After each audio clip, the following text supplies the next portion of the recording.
Donc je suis Julien Thémence, effectivement, et je travaille pour Natagora depuis une petite vingtaine d'années.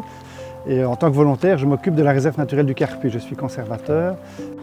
Donc ici on est sur le site de la Grande Bruyère qui a pratiquement disparu à cette bruyère. Et donc l'objectif de Natagora va être de restaurer en grande partie la bruyère sur le dessus du versant en fait, qui est très sableux, très sec, qui est vraiment un milieu propice pour la bruyère. Et donc pour ce faire, on va devoir réouvrir quelque peu le milieu en recréant de grandes éclaircies, de grandes clairières dans ce boisement.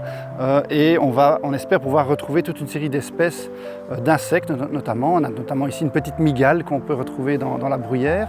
Et comme ici on avait derrière moi une ancienne sablière sur le site, abandonnée depuis les années 80 plus ou moins, l'objectif va être de restaurer une paroi sur laquelle les hirondelles vont pouvoir à nouveau nicher, on l'espère.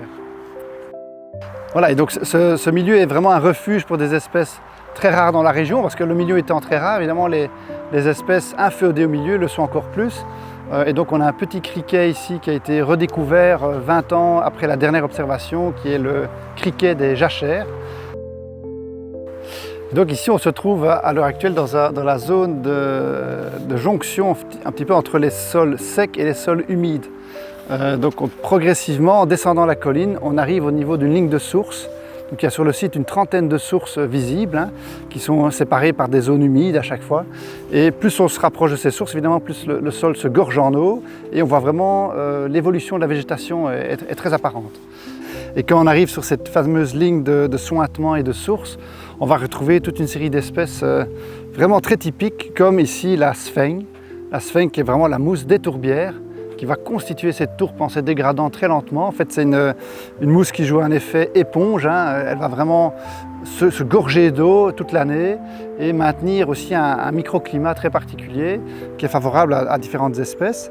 On va aussi retrouver une autre espèce ici beaucoup plus grande qui est la molinine, une graminée typique des zones un peu tourbeuses et qui nous témoigne, qui nous indique en tout cas qu'il n'y a absence de phosphate dans le sol. Donc il n'y a jamais eu d'engrais appliqué sur le terrain ici, ce qui fait la grande originalité de la zone.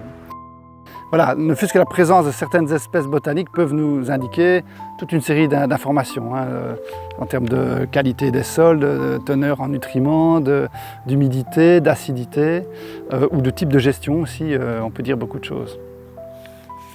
Donc dans cette prairie, on va retrouver, c'est vraiment une prairie qui est très humide avec différents types de sols. On a des sols argileux, des sols limoneux, des sols sableux par endroits. Et comme il n'y a jamais eu d'engrais, finalement, chaque sol a maintenu ses différentes carences ou ses différentes spécificités. Et chaque mètre carré presque de la prairie est différent. On a vraiment une très grande hétérogénéité dans la végétation avec toutes des mosaïques de prairies différentes. Dans l'agenda du site web, on a toutes les activités qui sont programmées. Donc il y a à la fois des visites guidées, il y a évidemment les chantiers nature en réserve naturelle, il y a tous nos événements de sensibilisation, il y a une série de formations aussi qui sont proposées.